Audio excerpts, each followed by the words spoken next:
How do you call yours? Sam Williams to the stand, please. Please. Be our first witness in our case presentation tonight.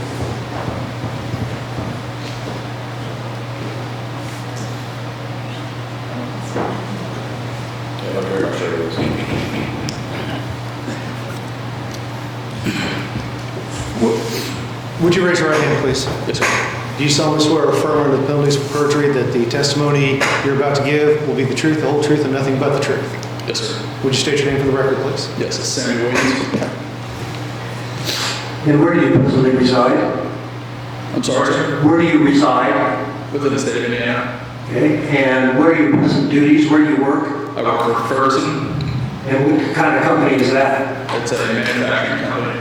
Okay. Deals with plumbing supplies, HVAC, steel. I notice you're wearing an Army shirt. Were you in the military? Yes, sir. And please describe your service. I served 10 years in the United States Army as an engineer. And are you in the National Guard as well, or reserves? I was actually just got out in October of 2022. In the National Guard? Yes, sir. Thank you for your service to the country. Thank you. Was there a time that you were a police officer? If so, where? When? Yes, sir. I was a police officer for the Brookville Police Department from February 2018 to September of 2022. Before that, I worked for the Franklin County Sheriff's Department as a sheriff's deputy for, February 2018 back to June of 2015. Were you a full-time officer for the Brookville Police Department? Yes, sir.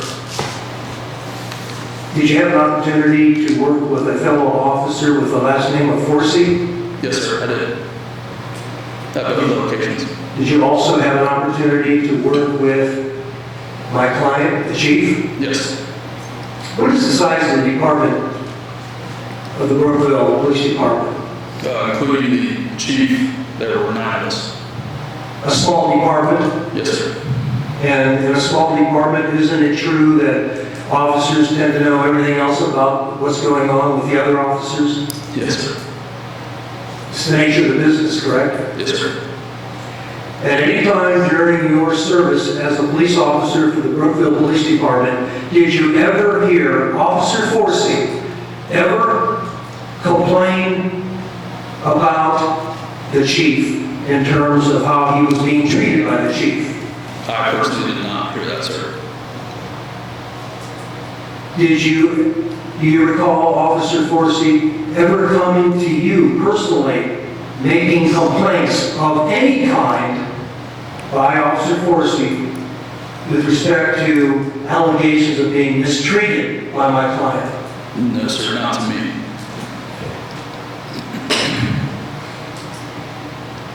Based upon your years of police experience and your military experience as well, how would you rate the professionalism of Terry Mitchum as a police officer and chief of police?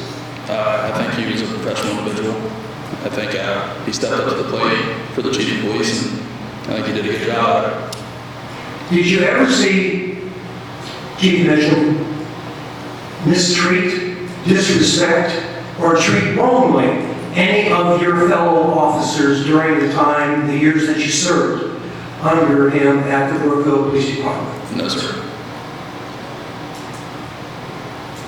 Did you ever hear any reports or accusations by any outside agency that evidence was being lost or not properly used in court by any officers of Brookville Police Department? No, sir.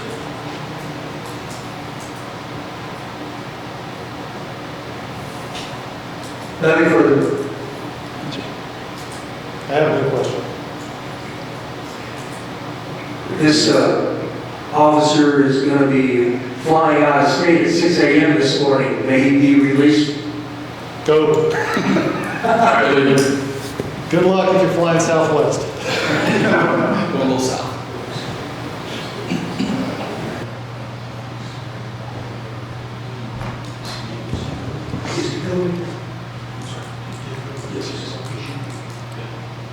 Dakota Richardson would be our next witness. this gentleman is going to be recovering from the outside area there. Would you raise your right hand, please? Do you solemnly swear or affirm under the penalties for perjury that the testimony you're about to give is the truth, the whole truth, and nothing but the truth? Yes, I do. State your name, please. It's Lucas Richardson.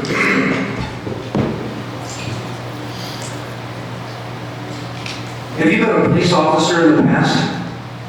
For the past 8 years, yes. Okay, and where did you first become a police officer? This was with the Brookville Police Department. And since that time, have you been continuously employed by the Brookville Police Department? Yes, I have. And what have been your main duties during that time period? Just patrolling the streets, trying to prevent crime, arresting people, everything that a police officer does, parking tickets, everything in between. And this has been a full-time position for you for the last 8 years? Yes, it has. During the 8 years that you have served the citizens of Brookville, have you had the opportunity to work with the chief, Terry? Yes, I have. And also all the other officers? Yep, all of them. And would that also include Officer Forsey? Yes. During the time that my client has been chief of police for the Brookville Police Department, did you ever see the chief disrespect, mistreat, improper conduct at all towards any of the officers of the police department? No, I haven't. How many officers are on the Brookville Police Department, if you know? Currently, we only have 5, but I'd say as far back as 6 months ago, we had 9. Okay.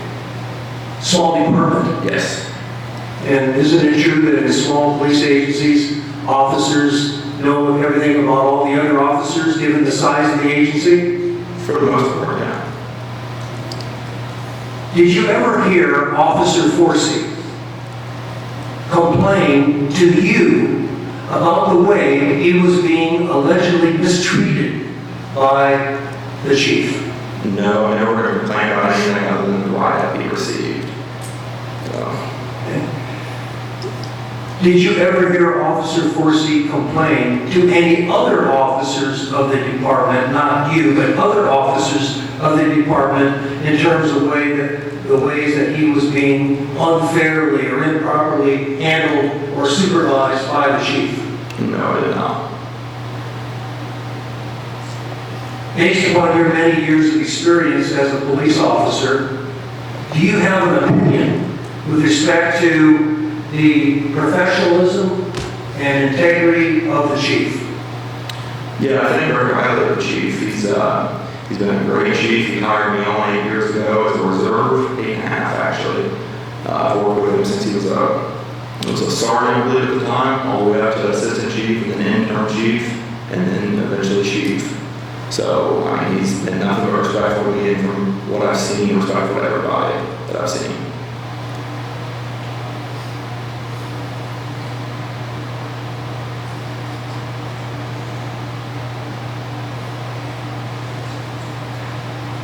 During the time that you have served with the Brookville Police Department, looking at the last year in particular, did you ever hear of any reports received by the Brookville Police Department from the Indiana State Police Lab or from any other outside source complaining about the way that evidence was being handled by the Brookville Police Department? I haven't heard of anything now.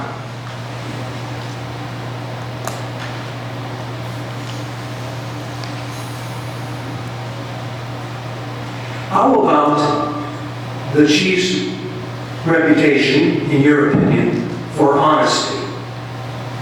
I've always known, to be honest, I've never heard him lie about anything. So, And that covers the full 8 years that you've worked with him in a small department very closely. absolutely, yeah.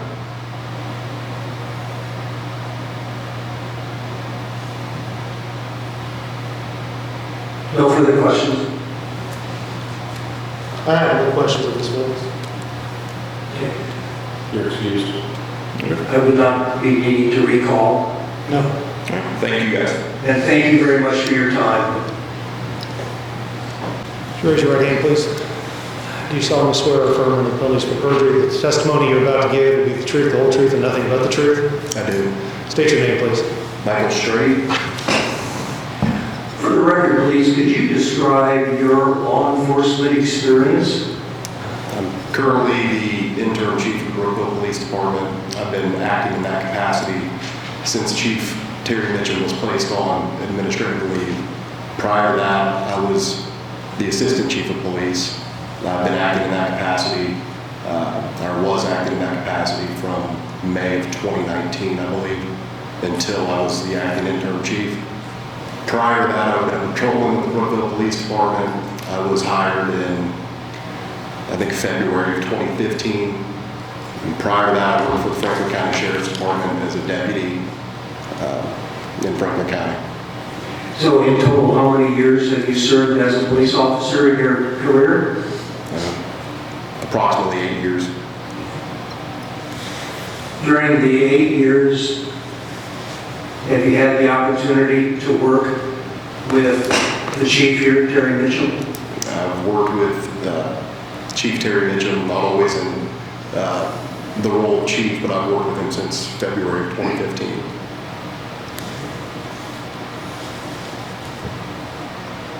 How many officers are on the Brookville Police Department? Currently, or how many full-time positions? If you could answer both. Currently, we have 5, including myself, and typically it would be 9. Very small department. Yes. In a small department, officers tend to know most things about their other officers. Is that correct? I would say that's a fair statement. And so, during the many years that you have worked with the chief, have you ever seen him mistreat or disrespect or treat unkindly or unprofessionally any of the employees of the Brookville Police Department? I've never personally witnessed that. What would you say the chief's reputation is for honesty? I've never known him to be dishonest.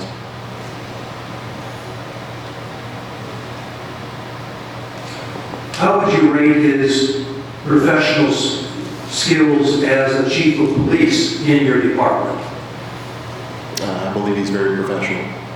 And why would you reach that conclusion stating that he is very professional as a chief of police? I believe he's a firm and fair individual. I believe when he acts in his position as chief, he does it in a manner that exudes professionalism. It's a challenge to manage a small department with limited funds, is it not? Could be. And of course, everyone in America has been dramatically affected negatively by the COVID crisis. And during the COVID crisis time period, it's even been more challenging to be a police officer and to be a leader in a police department, has it not? I would agree. Have you had a chance to work with Officer Forsey? I have. Have you ever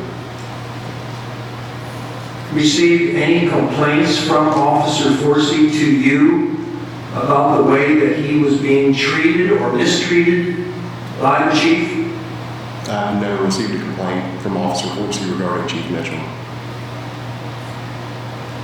Now, you would expect your officers, would you not, to be forthright and courageous? After all, they're wearing weapons that can take life. They're driving dangerous vehicles. They're in terms of adult age, and they deal with life and death issues. They risk their lives on a daily basis. You would assume that if an officer had a gripe against a supervisor, that they would express that, would you not? I would. If an officer told you they were afraid to make any complaints, they were not willing to do it because they were afraid, in the case of somebody within your department, what would be your response to a statement like that? I wouldn't believe that. And why would you not believe that? I believe that the administration of the Brookville Police Department has had a very open door policy amongst its officers. Many of the officers have expressed concerns, they've expressed aspects of their personal lives. They've called the administration at 2, 3 a.m. I've personally been called multiple times at 2 and 3 a.m. Asking advice. I think it's been an extremely open door policy of the Brookville Police Department.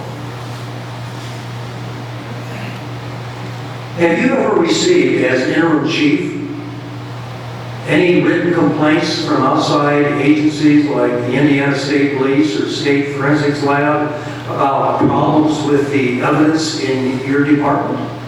I have not.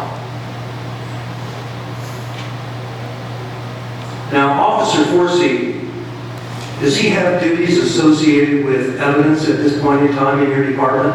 He's currently acting as the evidence officer.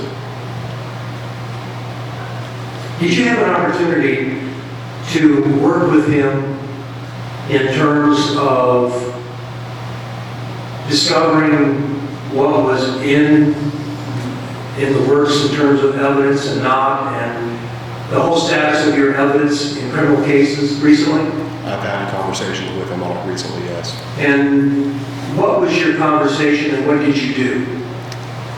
I had read that our evidence had a backup issue, and I wanted to speak with him to see what the issue was, because I find that concerning as an interim chief of police. If there's an evidence problem, it's one of the most important factors of our department. That's got to be taken care of immediately. When I spoke to Officer Forsey, he had stated that he felt there was a backlog of evidence, and he had provided me 15 to 16, I guess, lab request forms to be taken to the Indiana State Police Lab.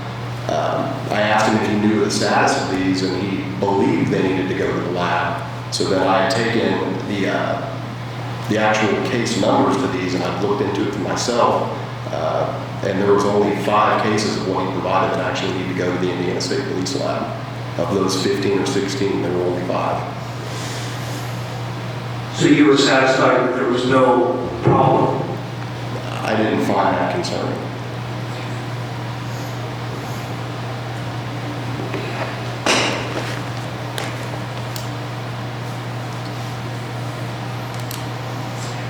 During the time that you've been with the Brookville Police Department, are you aware of any citizen from the community coming forward and filing a citizen complaint for any reason whatsoever against the chief? I've not received any complaint like that personally, no. Have you heard of a citizen complaint being filed with your department about the chief and what he is doing? I've not heard of a complaint being filed, no. As a police professional, are you aware of what constitutes a professionally administered internal affairs investigation directed towards an accusation of employee misconduct, what that would constitute? I have an idea. And what would that include in that investigation called an internal affairs investigation process? If it's an internal affairs investigation, typically my assumption would be the head of a department would conduct an investigation into an issue and then come to a conclusion. And who would you include in the list of people you would want to investigate? Pretty much anyone that would be involved, anybody that could have been a witness, anybody that could have been a victim to anything that you're investigating, anybody that's a suspect. Typically you would speak to everyone that you could in order to get your best rounded view of the situation to come to a conclusion. And that would include interviewing the accused employee, right? I would assume so, yes. Were you contacted by any internal affairs investigator during the time that the chief has been on administrative suspension in terms of asking you questions regarding alleged misconduct by the chief? Someone with the specific title of internal affairs, no. How about other officers on your department? Was there an internal affairs investigator interviewing the employees of your agency about the chief? Again, someone with that specific title, no. Have you ever seen or been presented as the interim chief with a completed internal affairs written investigation report that outlines all the steps taken, all of the evidence procedures used, all of the persons interviewed and what their responses were, good or bad? Have you ever seen a written report like that? I have not, no.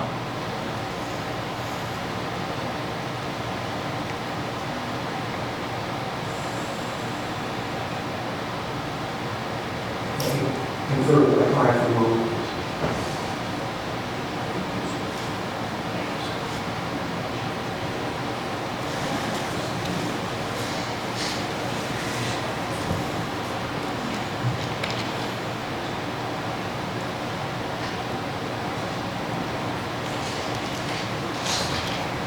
Was there a time when you and the chief were on road patrol and you were stopped by Curtis Ward?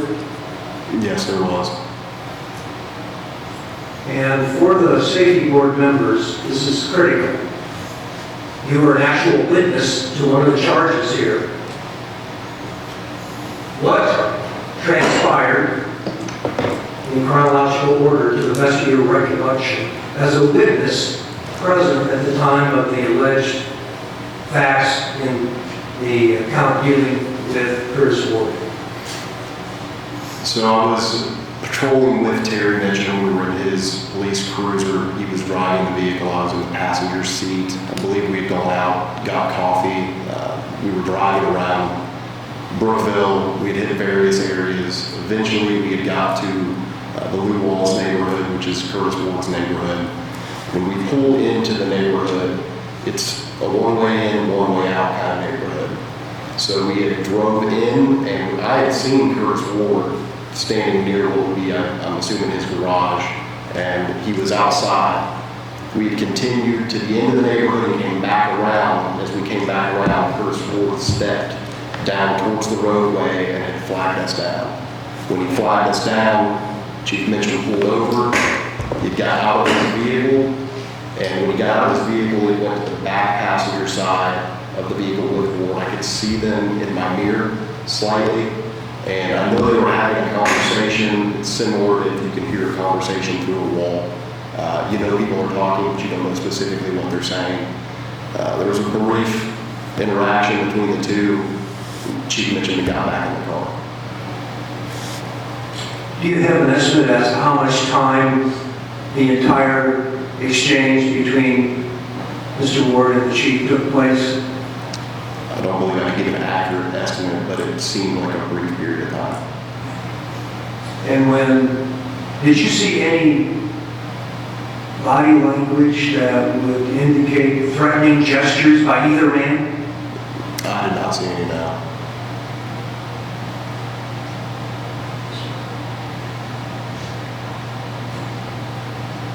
This exchange that you're describing took place during the daylight hours, is that correct?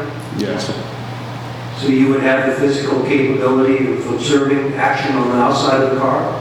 Yes.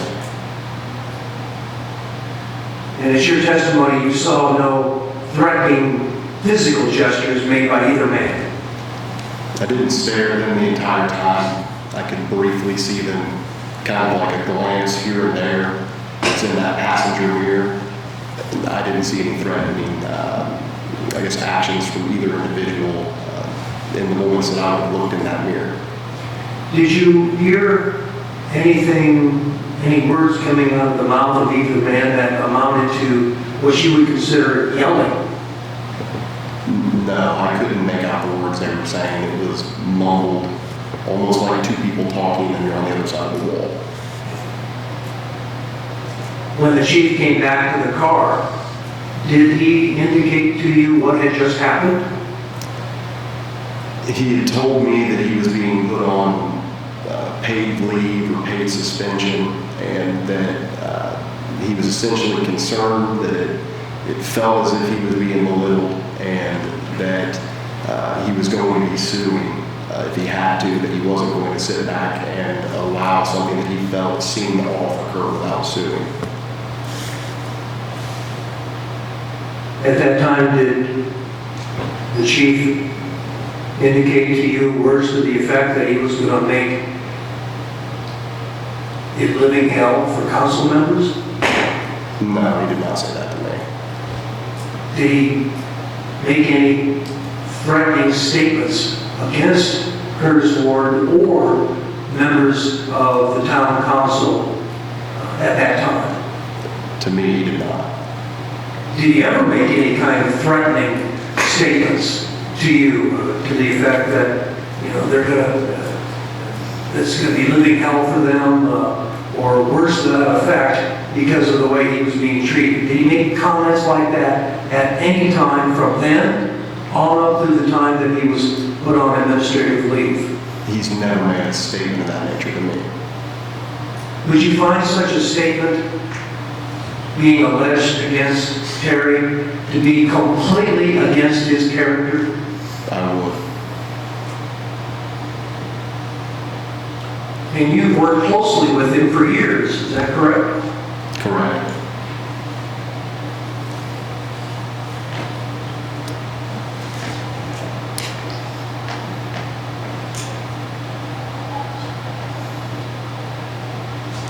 No further questions?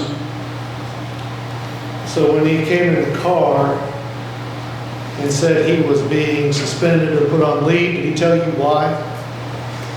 He didn't go through a long explanation. He said something fell off. He said, I feel this is an issue. I think this is essentially, from the best of my recollection, I feel like this is personal. And he may have explained some purposes, but I don't recall them all. Okay, does it have anything to do with the suppression hearing the day before? I believe that this was all a result of the suppression hearing, but I can't say that he had gone through that with me at that point in time. I kind of know that now, obviously. Okay. So when did you personally become aware that Geyser had made the statement that the chief had ordered him to arrest Trevor Thalheimer for rape? Do you remember? I feel like it was pretty early on. Couple days? It might have been even before that. Okay. So it might have been on the 20th. Could have been. Okay. And you and the chief, you're his assistant, you would have told him that, right? Would have told him there was issues with the suppression hearing. Yes, and would have told him what Ryan was alleging. I had told him that I knew there was issues with the suppression hearing, and to be completely accurate, Brooke Leffingwell told me that there was issues with the suppression hearing fairly early on. I believe she was there, and she had actually snapped me the day of and told me there were issues, that this is a mess. I don't know if I necessarily knew that Geyser had made a direct statement, or when I knew that it was a mess with suppression hearing, and Terry had issues in that suppression hearing that came up. Okay. Did you look into what those issues might be any further? I don't believe I did. I just knew that it was a mess of a hearing, that there were issues, and that Terry was now involved in some way. Okay. So, when, on the 20th, when Curtis and Terry had their interaction, they were at the rear of the car, right? Did you say the rear of the car? The rear of the car, yeah. Yes. Okay. And you were in the front seat looking forward and occasionally catching a glimpse behind you, right? Front passenger seat. I don't think I ever looked backwards. There's a mirror, and I could catch glimpses of the two at the back floor. Okay. And when he came back into the car, he This is, Terry Mitchum said that he was going to sue, correct? Said he was going to sue, that he felt like there was issues, something was off, felt belittled, and I know the lawsuit was mentioned and suing was mentioned. Was he angry? I don't know if he was necessarily angry. He didn't seem like he was in I guess an aggressive or angry state, maybe in a concerned state would be a good way to describe it. When you first went by Curtis, was he by himself? I don't know. I know that I saw him. I know I saw him in a garage area. It was a quick glance over. I couldn't tell you if he was by himself or not. Okay. And you remember meeting with me, right? I do. I asked you questions about certain acts by Lieutenant Geiser and Terry Mitchum, right? You'd asked me some questions, yes. Okay. And I gathered evidence while I was there, correct? Correct. Okay. And I interviewed other officers, correct? I wasn't present for it, but I believe you did. Okay. And I had you serve subpoenas, correct? Correct.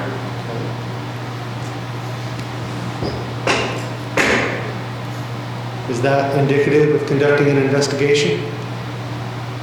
It's part of what I would say is indicative of conducting an investigation. Nothing else? I have nothing further. Your excuse. Thank you, Chief, for your time. Man, I have 5 minutes to confer with my client. We would rest our case at this time. No further witnesses.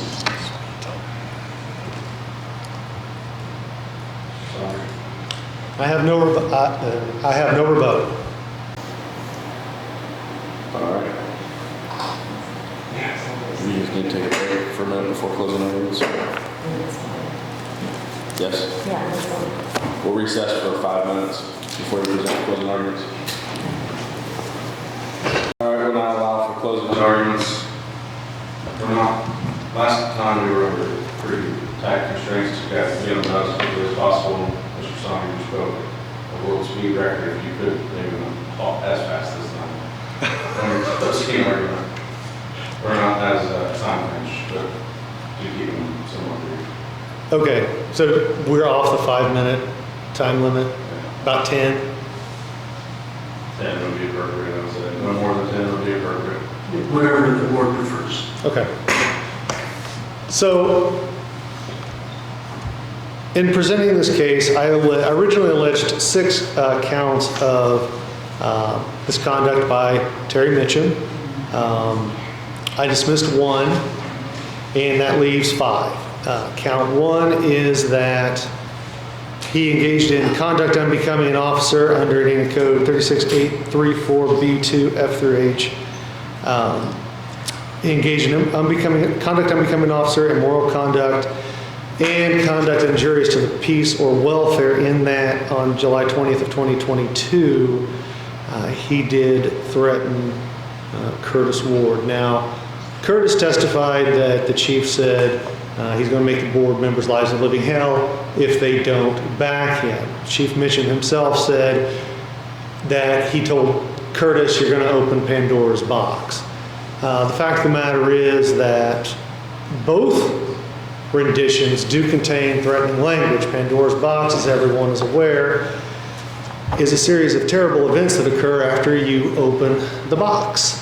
And I don't know that his statement that he meant for himself, Pandora's box, was credible. I think that he meant Curtis to receive that in a manner that was threatening, and that Curtis so took it, and irrespective of the words that were used. The bottom line is a threat was made, and even though no criminal charges were filed, you don't get to threaten somebody on a town board when you work for that town board. I tell everybody that sometimes just because it's not illegal doesn't mean you don't get fired for it. There are things that you can do. I use the example all the time. If you're a teacher in Indiana, once that student turns 18, you cannot be charged for having sex with that student. but you can sure get fired for it. Even though no criminal charges were filed, the fact of the matter is that the threat was made, and it was received as such, and it is an intimidation tactic. So that is conduct unbecoming an officer, that is immoral conduct, and it is conduct injurious to the public peace or welfare to threaten a town board member. With regard to the neglect of duty count under count 2, I think all of the testimony has agreed that for an extended period of time, a matter of months, evidence was not submitted to the state police lab, nor were reports received from the state police lab. Now, you can argue, was it important or was it not? According to the chief, they told him, don't send us anything that's not important. So clearly, 12 cases were important enough that the evidence was submitted, it was not retrieved. There were other cases where, by Interim Chief Strait's own testimony, there was about 5 cases where evidence was not sent that it should have been sent. So, and that occurred during Chief Mitchum's time in charge of the Brookville Police Department. And that is a serious neglect of duty because when you don't have communication with the state lab for 9 months, obviously there's the risk that some cases can fall through the cracks. There's the risk that cases aren't being properly presented. And anytime you accept that mantle, that title of chief or person in charge of a department, the buck stops here. You're responsible for everything that goes on. If people aren't doing their jobs, that's on you. And in this particular case, he needs to answer for that, and he needs to be disciplined for that. As to count 3, we heard from Gina, we heard from Mr. Ribberger that the Exhibit 4, which was the December 27, 2021 disciplinary reprimand form, was not contained in the files of the Brookville Police Department, that the board was never informed, as the board was required to be under the SOPs. Now, Chief Mitchum says he took it over there. The excuse that they've offered, the justification they've offered, is essentially the dog ate my homework. It's on Gina, it's not on him. And the fact of the matter is he was doing an unsanctioned sanction, one that he was not allowed under the SOPs to do by putting an officer on probation, and he was trying to hide that from the board. So the inferences that can be drawn from the conduct that was undertaken in this write-up are that it was never taken to Gina, and that's one of his duties as the town marshal, chief, whatever he is called. Then the allegation in count 4, Chief Mitchum did testify that he was aware that Ryan Geiser had made a warrantless felony arrest, and that it resulted in, and his behavior on the stand resulted in Chris Hewerkamp saying, I'm not going to prosecute anything he does anymore. That letter's in evidence. And once again, it comes down to, when you're in charge, when you're the guy whose name's on the door, for lack of a better term, this is all on you when people do this stuff. Because what I found in my practice, in my life, and whatever, is that the first time you get caught doing something like this is not the first time you've done it. If you've been brushing up against that line, pushing up against that line, at some point you're going to be lucky enough, unlucky enough to cross that line. And this is what happened here. And this can only have happened when there is an air or an attitude or an environment where pushing that line and not being accountable for things you shouldn't be doing exist. And then I think we've heard from the chief that guys are lied under oath. Just because it's a lie doesn't mean it's a crime, doesn't mean it's perjury. There are strict definitions of what is and is not perjury. And in this case, Geyser got up on the stand, said not once but twice, Chief Mitchum ordered me to arrest Trevor Tallhammer. Chief said, I never said that. I never ordered him. The fact of the matter is, there was an officer who lied on the stand, and then the officers tried to throw people under the bus to get out of it himself. The fact of the matter is, once again, you are responsible for what your subordinates do. When your subordinates pull crap like that and throw the department into disrepute with the general public because of what they've done, that's on you. It may not be fair, but when you sign up for that job, when you say, I want to be the guy in charge, I want to be the guy responsible, you're responsible.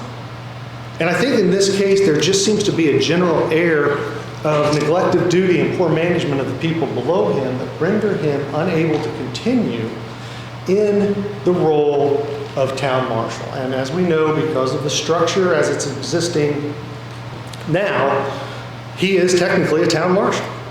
And because of the structure as it is now, you can't demote a town marshal. So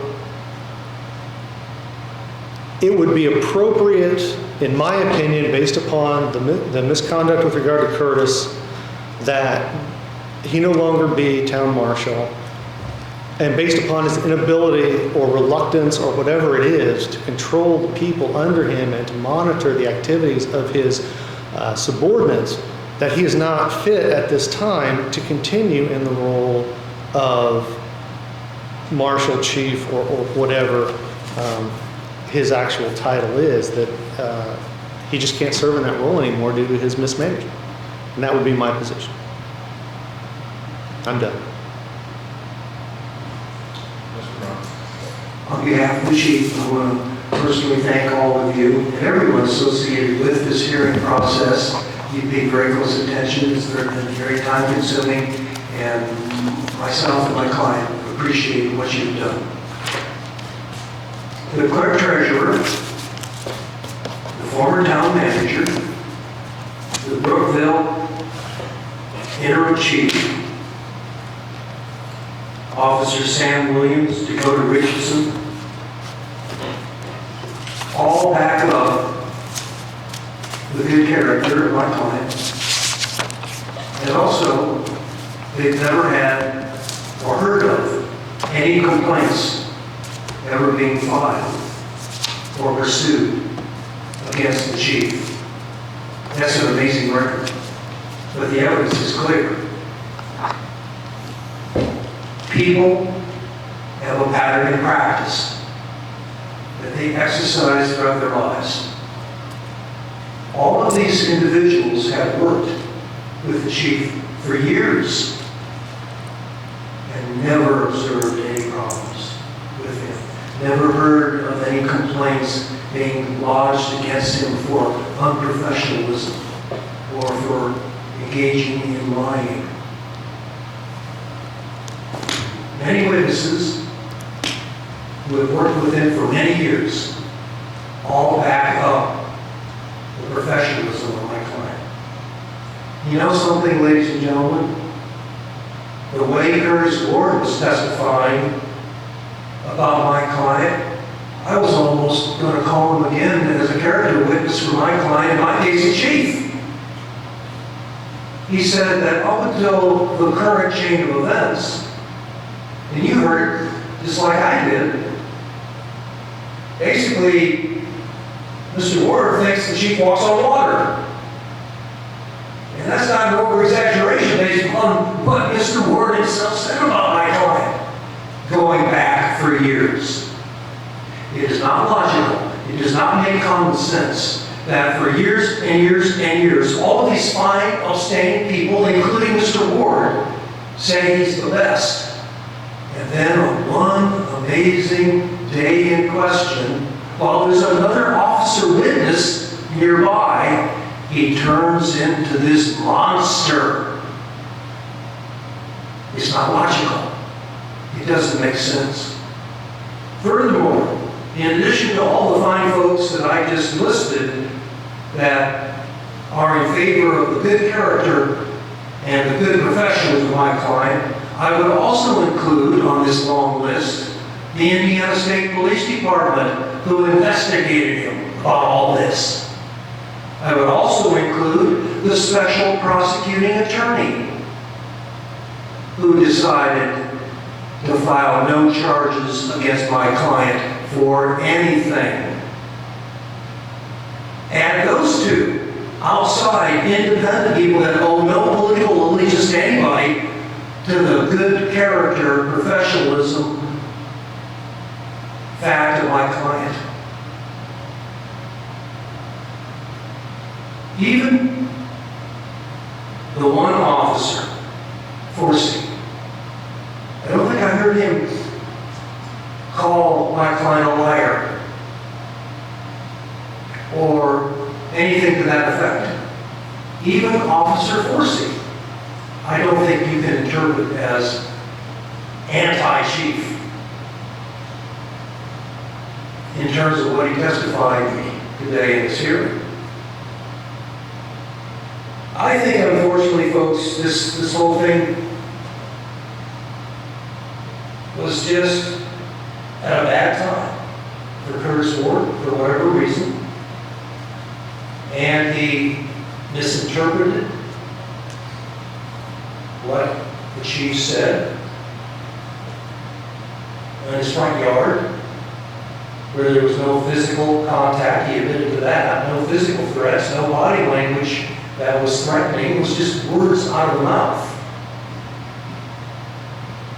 As Curtis Ward said himself, yeah, I would expect him to be mad if I would come up to him outside of a public hearing without any votes being taken. I'm putting you on administrative leave. Using logic and common sense, most normal, good intending people would be quite upset about that. You're talking about this man's reputation. You're talking about his salary, his income, his family. And he's completely taken off guard with this unanticipated comment, you're going to go on administrative leave. And done so outside of any formal legal proceedings or processes. If there was intimidation being done, I think it's a two-way street, folks. Curtis Ward was just as intimidating to my client. Two-way street here. I don't think you folks would have handled the threat of putting somebody on administrative leave like Curtis Ward did. I don't think so. And remember, the prosecutor here has the burden of proof on all of these charges. If the evidence is dead even, we win. He has to prove the case. We do not. For all 5 charges, he's got to have enough evidence to allow you to conclude that there is preponderance of the evidence. If it's dead even, if it's a he said, she said situation with no one else to break the tie, I call that a dead even case. And we win on a dead even case in this particular situation. And also, you got to remember the setting as well. The evidence is quite clear that he has served the citizens of Brookville with great honor for many, many years in all police positions possible. He's not a flyby person. He has lived in this community. He has spent most of his entire career in this community. He owes allegiance to this community. This community means a lot to him. He risked his life. In a small department, everybody does everything. And so he's out there protecting the people of the community every day, risking his life, literally his life, for the safety of this community. And then Curtis Ward, in his front yard, says, you're going on administrative leave. That would make anybody very, very upset, and I would say within the protection of freedom of speech, guaranteed by the First Amendment and also by the Indiana constitutional equivalent. Thank you very much, ladies and gentlemen.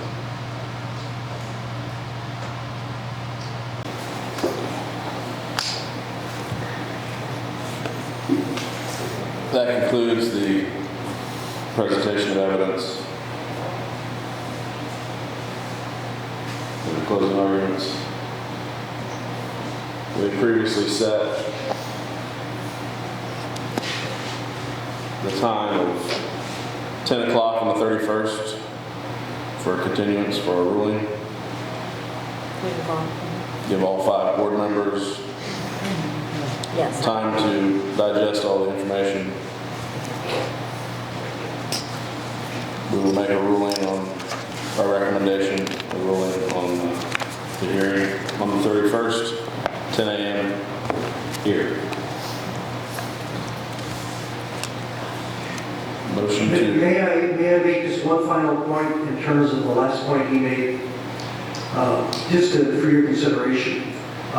He has 2 positions here with the town police department, chief of police and also deputy marshal. I disagree with what opposing counsel was saying.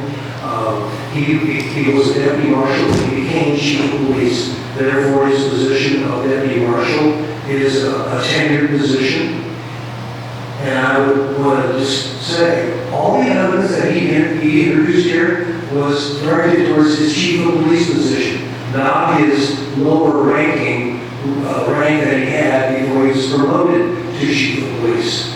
And so the case is completely missed the mark. If he's trying to get rid of my client as a police officer, he made a big mistake here, because all the evidence is about his ability as chief, not as his ability as a police officer. Thank you. If that's the case, then he can be removed as chief without cause, without hearing, without anything.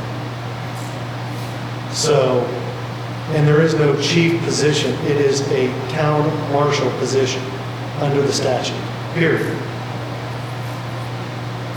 I'm done.